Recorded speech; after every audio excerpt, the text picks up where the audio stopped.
नः पूषा विश्ववेदाः स्वस्ति नस्तार्क्ष्यो अरिष्टनेमिः स्वस्ति नो बृहस्पतिर्दधातु।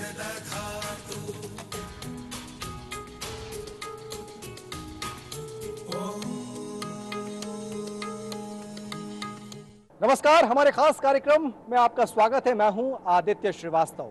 भारतीय सिनेमा का इतिहास बहुत समृद्ध है और इस समृद्ध इतिहास को आने वाली पीढ़ी को बताना भी बेहद जरूरी है। इसकी जिम्मेदारी समाज की, आपकी और हम सब की हो जाती है। लिहाजा मध्य प्रदेश की राजधानी भोपाल में फिल्मों का एक कुंभ चित्र भारती फिल्मोत्सव का आगाज हुआ। 3 दिन ये फिल्मोत्सव चला और 3 दिन जब ये फिल्मोत्सव चला तो फिल्म जगत की कई बड़ी हस्तियां इस फिल्मोत्सव में शामिल हुईं।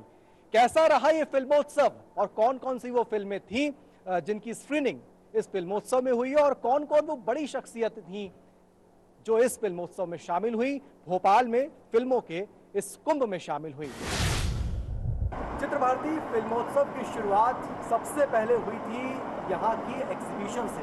एक एग्जीबिशन इस परिसर में लगाई गई है और उस एग्जीबिशन में तमाम देश के बॉलीवुड के बड़े स्टार, बॉलीवुड के बड़े कलाकार, बॉलीवुड के बड़े डायरेक्टर, प्रोड्यूसर्स और वो लोग जो देश के प्रतिष्ठित पुरस्कारों से सम्मानित किए गए हैं, उनकी तस्वीरें यहाँ लगाई गई हैं, उनके बारे में लोगों को बताया जा रहा है। मध्य प्रदेश के मुख्यमंत्री शिवराज सिंह चौहान ने इस प्रदर्शनी का शुभारंभ किया था, क्योंकि ये आयोजन माखनलाल चतुर्वेदी राष्ट्रीय पत्रकारिता एवं संचार विश्वविद्यालय के बिशनखेड़ी स्थित परिसर में आयोजित हो रहा है।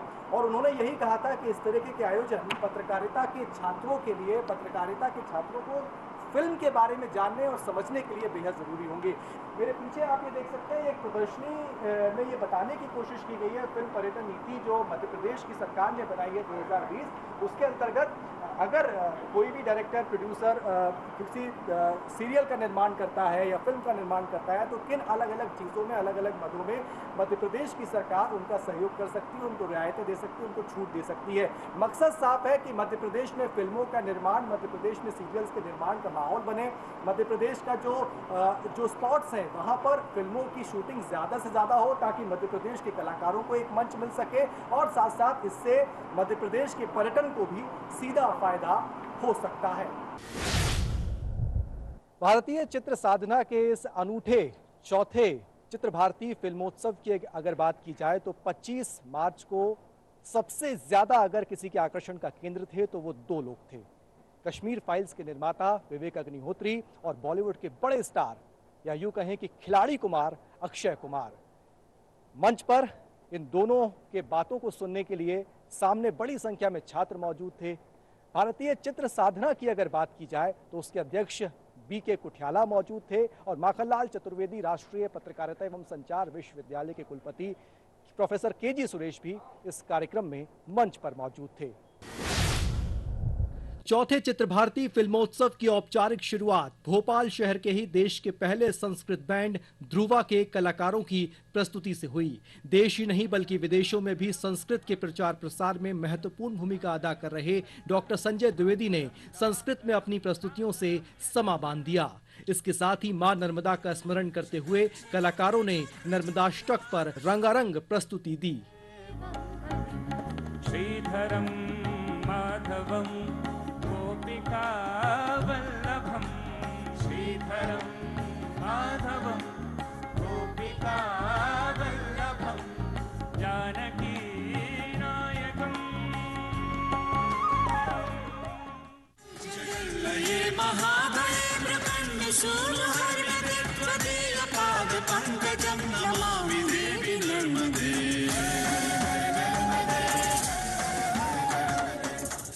माखनलाल चतुर्वेदी राष्ट्रीय पत्रकारिता एवं संचार विश्वविद्यालय के नवीन परिसर के भव्य ऑडिटोरियम में आयोजित हुए इस कार्यक्रम में वैसे तो कई प्रमुख हस्तियों को आमंत्रित किया गया था, लेकिन उनमें से जो 2 प्रमुख हस्तियां मुख्य आकर्षण का केंद्र रहीं, उनमें बॉलीवुड के खिलाड़ी कुमार यानी अक्षय कुमार और फिल्म निर्माता निर्देशक विवेक रंजन अग्निहोत्री थे। इस मौके पर विवेक अग्निहोत्री ने कहा कि भारत के इतिहास को अगर समझना है तो भारतीय फिल्मों के विलेन पर शोध करें।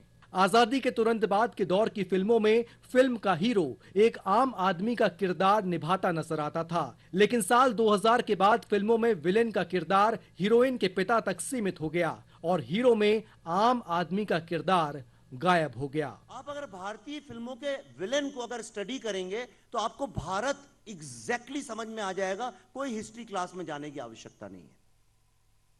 आप अगर आजादी से पकड़े, आजादी के वक्त की फिल्मों में विलेन हुआ करते थे अंग्रेज लोग, और उनसे लड़ाई लड़ने वाला जो होता था वो एक बड़ा सामान्य गांव का एक टीचर का बेटा, एक बहुत मामूली आम आदमी हुआ करता था। वो लड़का निकलता था और वो कहता था नहीं, मैं इस शोषण के खिलाफ आवाज उठाऊंगा, आजादी के लिए अपनी जान देने को तैयार हूं। और वो एक भगत सिंह जैसा, चंद्रशेखर आजाद जैसा, गणेश शंकर विद्यार्थी जैसा एक बड़ा मामूली आम हिंदुस्तानी का आदमी हुआ करता।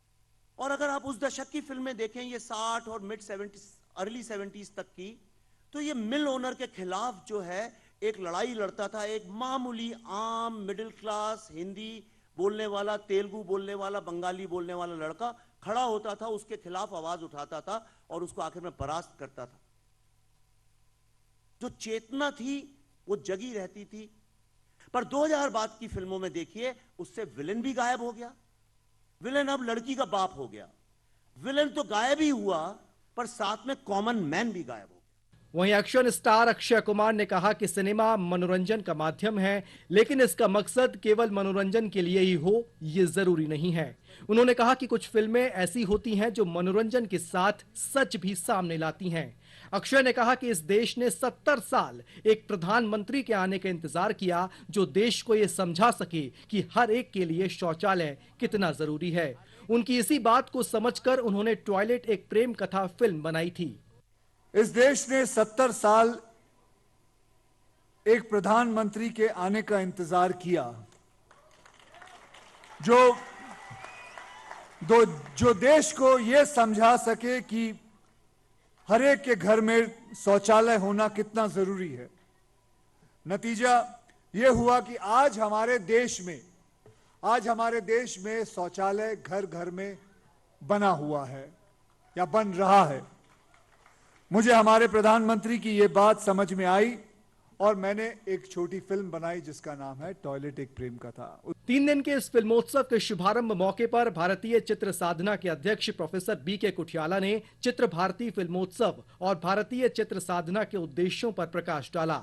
उन्होंने कहा कि फिल्मों में भारतीय आत्मा को लाना, भारतीयता को लाना और भारत के हित को लाने के लिए ही भारतीय चित्र साधना की रचना हुई है। इस मौके पर माखनलाल चतुर्वेदी राष्ट्रीय पत्रकारिता एवं संचार विश्वविद्यालय के कुलपति प्रोफेसर केजी सुरेश ने भी संबोधित किया।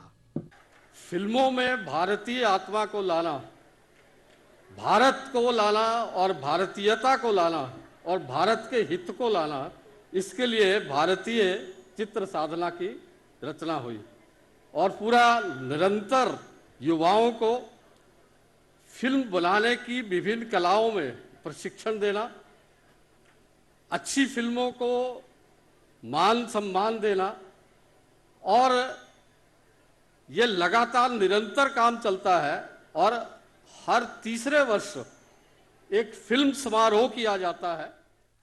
यह संयोग की बात है कि आज ही के दिन महान क्रांतिकारी, स्वतंत्रता संग्राम सेनानी एवं आदर्श पत्रकार गणेश शंकर विद्यार्थी जी का पुण्यतिथि है और ये सभागार उन्हीं के स्मृति में हमने समर्पित किया है। शुभारंभ कार्यक्रम में भोपाल में फिल्मों को बढ़ावा देने के लिए किए जा रहे प्रयासों, फिल्म निर्माताओं को देश में फिल्म निर्माण पर मिलने वाली रियायतों और शूटिंग स्पॉट्स की जानकारियों को समेटे एक डॉक्यूमेंट्री का विमोचन भी किया गया। इस मौके पर मध्य प्रदेश सरकार की संस्कृति मंत्री उषा ठाकुर, भारतीय चित्र साधना के सचिव अतुल गंगवार समेत फिल्म जगत की छोटी बड़ी हस्तियां और छात्र मौजूद रहे। डीडी न्यूज के लिए भोपाल से आदित्य श्रीवास्तव की रिपोर्ट। चौथे चित्र भारती फिल्मोत्सव में मास्टर क्लासेस का भी आयोजन किया गया और ये मास्टर क्लासेस ली बॉलीवुड के बड़े बड़े दिग्गजों ने। मास्टर बॉलीवुड के बड़े बड़े कलाकार थे और सामने छात्र थे। पत्रकारिता कल, आज और कल किस तरीके से होगी, रही है या वर्तमान में चल रही है, उन तमाम बातों के टिप्स उन तमाम मास्टर्स ने छात्रों को इन मास्टर क्लासेस में दिए थे। चित्र भारती फिल्मोत्सव में 3 दिन तक फिल्म, पत्रकारिता, रेडियो समेत विभिन्न कला क्षेत्र की हस्तियों की मास्टर क्लासेस हुईं। इन मास्टर क्लासेस में छात्र न सिर्फ उत्साह से शामिल हुए बल्कि मास्टर्स से अपनी जिज्ञासाओं के समाधान करते भी दिखाई दिए। इस फिल्मोत्सव की पहली क्लास कन्नड़ फिल्म निर्देशक टी.एस. नागभरण और साउंड डिजाइनर साहू की रही। इस दौरान टी.एस. नागभरण ने कहा कि सिनेमा आज सिनेमा न रहकर हमारी जिंदगी का अभिन्न हिस्सा हो गया है। डिजिटल एरा ने सिनेमा के स्वरूप को बदल दिया है। Now, we are the students of cinema language, and it is a universal language. How do you visualize it now? In a different way, and that too after the digital era, which started from last 10 years. I think we must view cinema in a different perspective. इस class के बाद सभी को इंतजार था अगली master class का, क्योंकि वो मास्टर क्लास थी सिने जगत के मशहूर निर्माता, निर्देशक और हाल ही में आई फिल्म द कश्मीर फाइल्स के निर्देशक विवेक रंजन अग्निहोत्री की। अपनी मास्टर क्लास में विवेक अग्निहोत्री ने बताया कि दर्शक बहुत बुद्धिमान है और जितना कम पढ़ा लिखा दर्शक है वो और ज्यादा बुद्धिमान है। उन्होंने कहा कि जब वो ताशकंद फाइल्स बना रहे थे तब लोगों ने कहा था कि लाल बहादुर शास्त्री जी को कौन जानता है। तब मैं लोगों को चैलेंज दिया करता था कि जो युवा उनको नहीं जानते वही सबसे ज्यादा उस फिल्म को देखेंगे, और हुआ भी यही। जब हमने ताशकंद फाइल्स बनाने का सोचा तो सब ने यूनिवर्सली 100 में से 100 फिल्म इंडस्ट्री से जुड़े लोगों ने, बाकी लोगों ने भी, सबने ये बोला लाल बहादुर शास्त्री को कौन जानता है। आप किसी से भी पूछ लीजिए सड़क पे, आप चलिए, मेरे को तो चैलेंज करते थे, एक युवा बता दे कि लाल बहादुर शास्त्री कौन थे, क्या थे, दूसरे नंबर के थे, तीसरे नंबर के थे। भाई अब शास्त्री जी का गुनाह था ये कि वो गुलाब का फूल लगा के अचकन अचकन पहन के नहीं स्मार्ट लगते थे, वो सीधे साधे आदमी थे। उन्होंने पब्लिक से ही झूठे रिश्ते नहीं बनाए थे, उन्होंने राष्ट्र के साथ एक रिश्ता बनाया था और उसको मरते दम तक निभाया।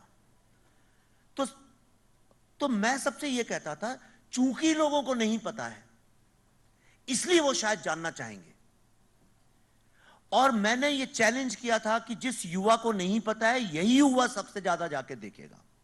वो फिल्म 120 दिन चली, 2019 की सबसे बड़ी स्लीपर नेशनल अवार्ड डायलॉग्स और स्क्रीन प्ले के लिए मिला। चौथे चित्र भारती फिल्मोत्सव के दूसरे दिन पहली मास्टर क्लास भारत रत्न स्वर्गीय लता मंगेशकर जी के नाम रही।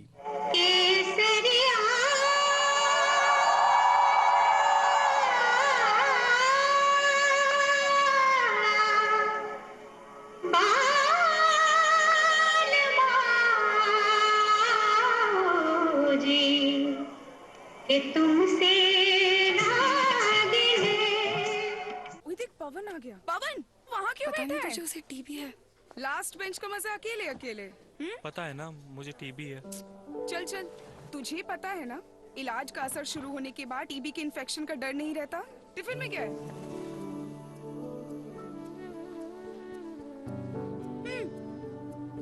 टीबी की दवाई के साथ खाना भी अच्छे से लेना है, समझा? अपनों का जोड़ है टीबी का तोड़, तो फिर भेदभाव क्यों? रहें हमेशा खुशहाल, करें अपने स्वास्थ्य की देखभाल। देखिए कार्यक्रम आपका स्वास्थ्य हर सोमवार शाम 4:32 पर डीडी मध्य प्रदेश पर।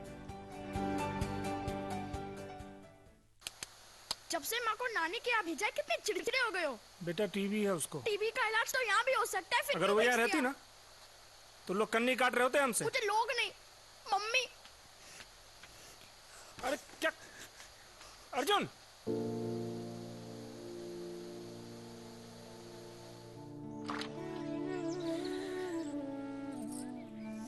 अर्जुन बहुत मिस कर रहा था तुमको, और मैं भी टीवी रिमोट का सर पर समझ नहीं पा रहा था। अपनों का जोड़ है टीबी का तोड़, तो फिर भेदभाव क्यों? टीबी के इलाज में अपनों का साथ दें।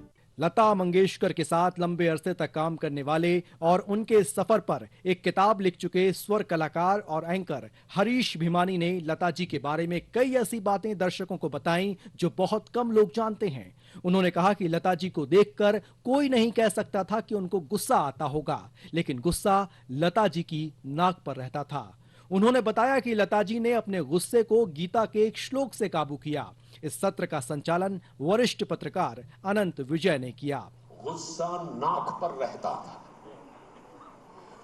लेकिन दुनिया को क्यों पता नहीं था, क्योंकि उस पर गुस्से पर उन्होंने काबू पाया था। कैसे पाया था ये मुझे बहुत बाद में पता चला, और काबू पाकर उस गुस्से को, उस उबाल को निकालने का कोई रास्ता तो होगा।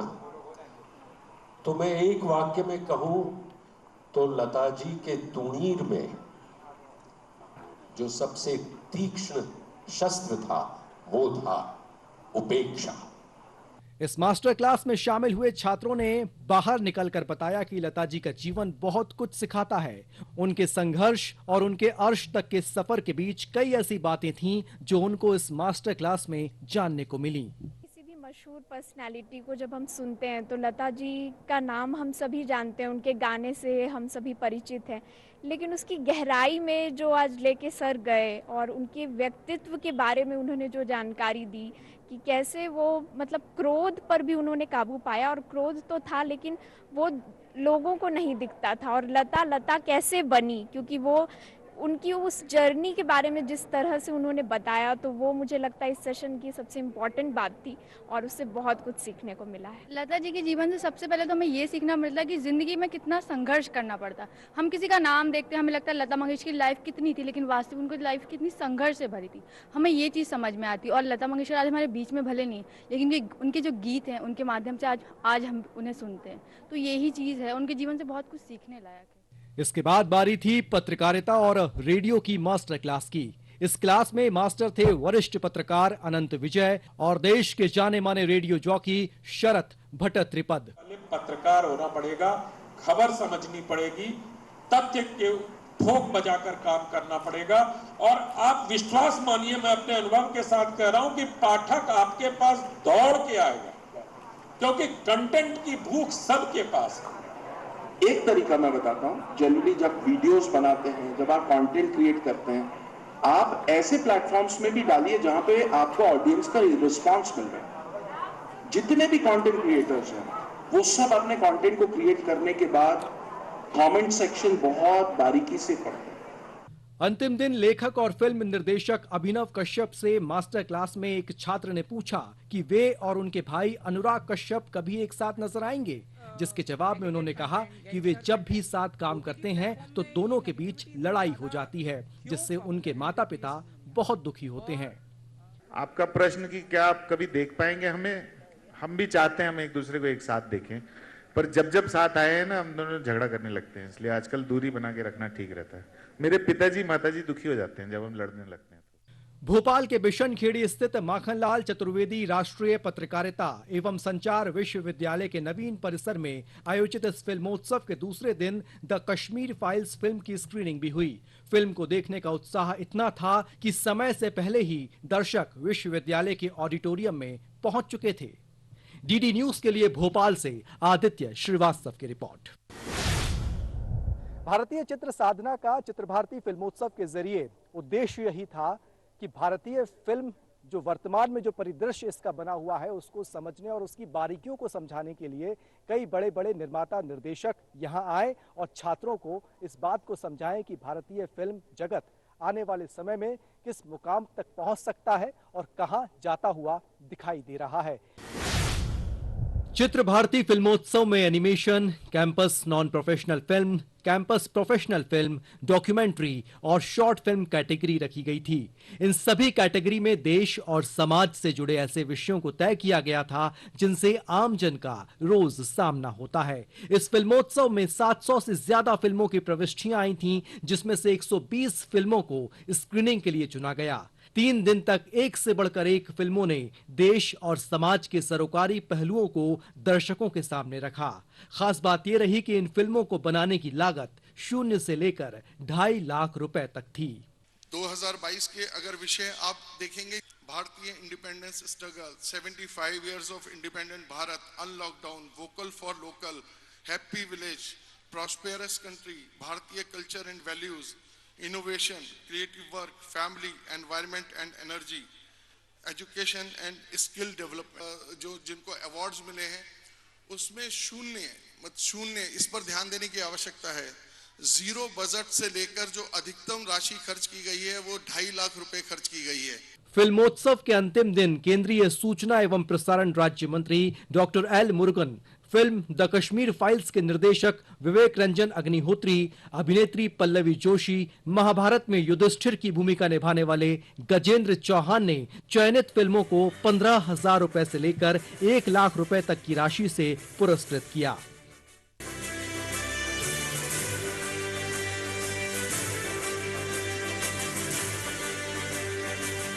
एनिमेशन कैटेगरी में द लास्ट होप फिल्म को पहला पुरस्कार मिला। Animation film the last hope, Ashok Patel.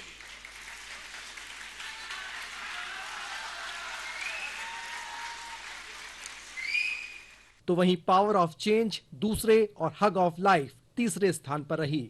इसके अलावा यदि बात कैंपस नॉन प्रोफेशनल श्रेणी की करें तो इसमें सर्वश्रेष्ठ फिल्म मास्क को चुना गया। तो वहीं दूसरे स्थान पर आजादियां और तीसरे स्थान पर मेड फिल्म रही। इस कैटेगरी में छात्रा अवंतिका पांडे को पनही फिल्म के लिए सर्वश्रेष्ठ अभिनेत्री चुना गया। तो वहीं कपट फिल्म के कलाकार मंथन कनेकर सर्वश्रेष्ठ अभिनेता रहे। कैंपस नॉन प्रोफेशनल श्रेणी के सर्वश्रेष्ठ डायरेक्टर का खिताब पार्थ को उनकी फिल्म मास्क के लिए दिया गया। वहीं अगर बात कैंपस प्रोफेशनल शॉर्ट फिल्म श्रेणी की करें तो सर्वश्रेष्ठ फिल्म संसार चुनी गई। Best short film in the campus professional category संसार। इसके अलावा रोपवे दूसरे पायदान पर और अंतिम बद्दुआ तीसरे पायदान पर रही। अंतिम बद्दुआ के मानव सिंह को इस कैटेगरी का बेस्ट डायरेक्टर चुना गया। कैंपस प्रोफेशनल शॉर्ट फिल्म श्रेणी की सर्वश्रेष्ठ अभिनेत्री अनुराधा राजदक्षा को रोपवे के लिए चुना गया। तो वहीं फिल्म छाया के अभिनेता मुकेश मुसाफिर सर्वश्रेष्ठ अभिनेता रहे।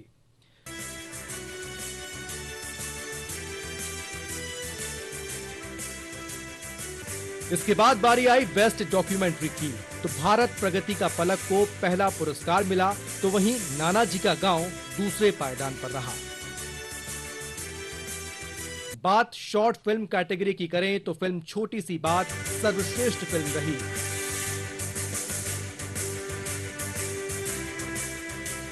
तो वहीं ब्रूनो दूसरे तो वॉशिंग मशीन तीसरे स्थान पर रही। तीसरे पायदान पर रही फिल्म वॉशिंग मशीन के डायरेक्टर आनंद इस कैटेगरी में सर्वश्रेष्ठ डायरेक्टर चुने गए। इसके अलावा पाउली फिल्म की अभिनेत्री अश्विनी सर्वश्रेष्ठ अभिनेत्री, तो पीलीभीत फिल्म के अभिनेता राज अर्जुन सर्वश्रेष्ठ अभिनेता चुने गए। सर्वश्रेष्ठ फिल्मों को चुनने के लिए भारतीय चित्र साधना ने देश के सिने और टेलीविजन जगत की हस्तियों को जूरी में शामिल किया था। फिल्मोत्सव के अंतिम दिन जूरी के सभी सदस्यों का सम्मान भी किया गया। इस मौके पर जूरी के सदस्यों ने कहा कि फिल्मोत्सव में एक से बढ़कर एक फिल्मों को उन्होंने देखा। स्क्रीनिंग के लिए चुनी गई 120 में से सर्वश्रेष्ठ फिल्मों को चुनना उनके लिए बहुत कठिन था।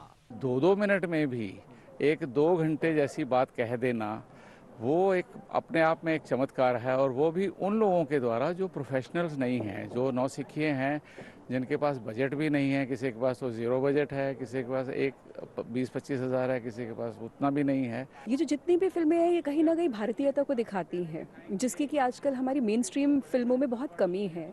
तो जैसे कि हम जानते हैं कि जो फिल्में हैं वो बहुत ही सशक्त माध्यम है हमारी सोसाइटी को शेप करने में।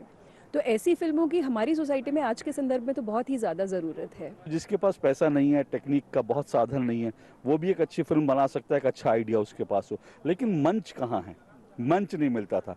इफ़ी एक बहुत बड़ा फेस्टिवल है, कुछ छोटे छोटे और हिंदुस्तान में फेस्टिवल होते हैं, लेकिन उनमें निरंतरता का अभाव है।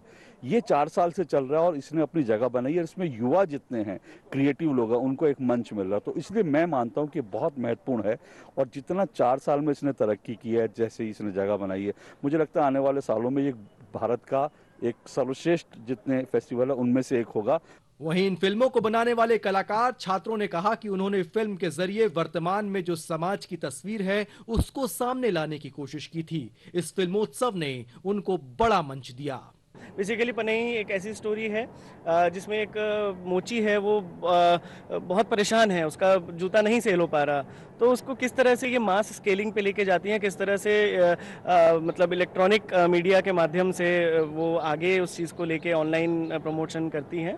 तो डिजिटल इंडिया की बात की गई है और जो माननीय प्रधानमंत्री श्री नरेंद्र मोदी जी का जो टैगलाइन है वोकल फॉर लोकल, जो ड्रीम प्रोजेक्ट है उनका, उसको आगे दर्शाते हुए। ऐसे हम प्रोफेशनली कभी उस चीज़ से जुड़े नहीं थे, पर हमने चित्र भारती के माध्यम से वो मौका मिला कि हमारे अंदर जो चीज़ें हैं उसे हम खुलकर सामने रख सके, क्योंकि स्टूडेंट लाइफ में आपको इतना बड़ा प्लेटफॉर्म मिल रहा है, तो ये बहुत गर्व की बात थी हम सभी के लिए। 3 दिन चले इस फिल्मोत्सव ने छात्रों को फिल्मों की बारीकियां तो सीखने का अवसर दिया ही, अंतिम दिन भोपाल के रविंद्र भवन समागम का मंच आईफा या फिल्म फेयर अवार्ड कार्यक्रम के मंच जैसा नजर आ रहा था।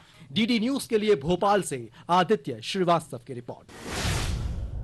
चित्र भारती फिल्मोत्सव के अंतिम दिन केंद्रीय सूचना एवं प्रसारण राज्य मंत्री डॉक्टर एल मुरुगन और द कश्मीर फाइल्स के निर्माता विवेक अग्निहोत्री मौजूद रहे।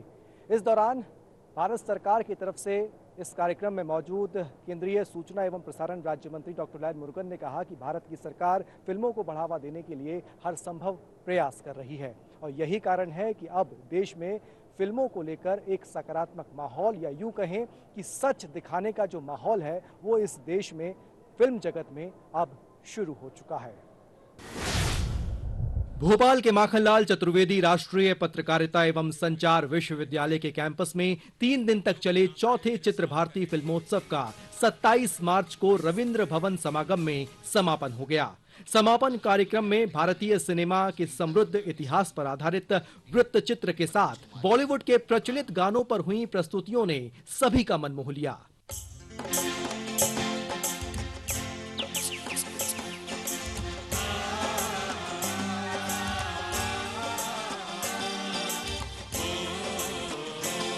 मेरे देश की धरती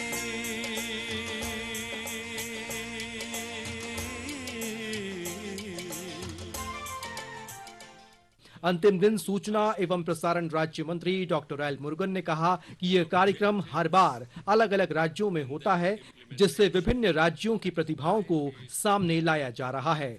उन्होंने कहा कि भारत अपने मूल्यों के साथ आगे बढ़ रहा है, लिहाजा फिल्म निर्माताओं की जिम्मेदारी अब और बढ़ गई है। इफी में 75 नए फिल्म निर्माताओं को कुछ महीने पहले ही आमंत्रित किया गया था। मध्य प्रदेश सरकार की नीतियां और यहां की लोकेशन फिल्मों को बढ़ावा देने में मदद कर रही हैं। Friends, in this modern era, the movies are an impactful medium. The cinema is very, very impactful medium. The responsibility and accountability of the movie makers has also increased manifold. Dear friends, Indian film industry produces highest number of films in the world. It gives rosy-roti to million of peoples. Contribution of Indian film industry in our nation building is immense. Our government under the dynamic leaders Sri Modi ji acknowledges this. That's why in the last 7 years our department worked towards facilitating the Indian film industry to grow bigger and diversified. We started the Film Facilitation Center to provide single window assistance to filmmakers from the worldwide. इस मौके पर the Kashmir files के निर्माता निर्देशक विवेक अग्निहोत्री ने कहा कि कहानियों का मकसद है हमारे आसपास जो घट रहा है उसका दस्तावेजीकरण करना। विवेक अग्निहोत्री ने छात्रों को संबोधित करते हुए कहा कि सफलता का मंत्र यही है कि स्वयं पर विश्वास करो। फिल्म स्वयं को एक्सप्रेस करने के लिए बनाएं, किसी को इम्प्रेस करने के लिए नहीं। वहीं फिल्म निर्देशक अभिनव कश्यप ने कहा कि हमारा कर्तव्य है कि हम युवा पीढ़ी को नेतृत्व दें। इसी धरती से बड़ा हुआ हूं, आपको सिर्फ इतना बताना चाहता हूं, एक मंत्र जो मैंने सीखा है आपको बता दूं। सिर्फ एक मंत्र है जीवन में सक्सेस का, और वो है एकला चलो रे। मतलब सिर्फ स्वयं पे विश्वास करो और स्वयं की बात सुनो, और फिल्में या डॉक्यूमेंट्री इंप्रेस करने के लिए मत बनाओ, स्वयं को एक्सप्रेस करने के लिए बनाओ। असली सफलता वही। इस नए प्रोजेक्ट के लिए मैं ये चित्र भारती पे ये डिसीजन छोड़ रही हूँ, क्योंकि मैं ये नहीं कहती कि जो पहला है या दूसरा है उसके बारे में हम बात करें। कोई भी जो चित्र भारती के लोगों को लगता है, आप लोगों को लगता है कि सबसे गुणी दो लोग हैं, लड़का और लड़की, हम उन्हें अपनी अगली फिल्म में शामिल करेंगे। हमें लगता है कि हमारी आने वाली पीढ़ी ये सामने बैठी है, ये लोग हमारे भविष्य के फिल्म मेकर्स हैं और हम लोग जो थोड़े पुराने हो गए, हमारा कर्तव्य है कि हम इनको आगे करें और इनको नेतृत्व करने का मौका दें। भारतीय चित्र साधना के इस चौथे चित्र भारती फिल्मोत्सव में 3 दिन तक बड़ी संख्या में फिल्मी दुनिया की हस्तियों ने शिरकत की। इसमें फिल्म निर्देशक अभिनव कश्यप, फिल्म लेखक संजय पूरन सिंह, मुकेश तिवारी, गजेंद्र चौहान जैसी फिल्मी हस्तियों के अलावा साहित्य, पत्रकारिता और रेडियो से जुड़ी जानी मानी हस्तियों ने हिस्सा लिया। कार्यक्रम में भारतीय चित्र साधना के अध्यक्ष प्रोफेसर ब्रज किशोर कुठियाला मौजूद रहे। डीडी न्यूज के लिए भोपाल से आदित्य श्रीवास्तव की रिपोर्ट। भारतीय चित्र साधना के चित्र भारती फिल्मोत्सव का उद्देश्य यही था कि जो भारतीय सिनेमा का समृद्धशाली इतिहास है वो अगली पीढ़ी तक पहुंचाया जाए, साथ ही भारतीय सिनेमा के सामने जो वर्तमान की चुनौतियां हैं उससे भी उसको अवगत कराया जाए। 3 दिन तक चले इस आयोजन में फिल्म जगत से जुड़ी बड़ी हस्तियां तो शामिल हुई, साथ साथ छात्र बड़ी संख्या में इस कार्यक्रम में पहुंचे। जिस उद्देश्य के साथ इस कार्यक्रम को आयोजित किया गया था, उम्मीद करते हैं वो उद्देश्य जरूर सार्थक होगा।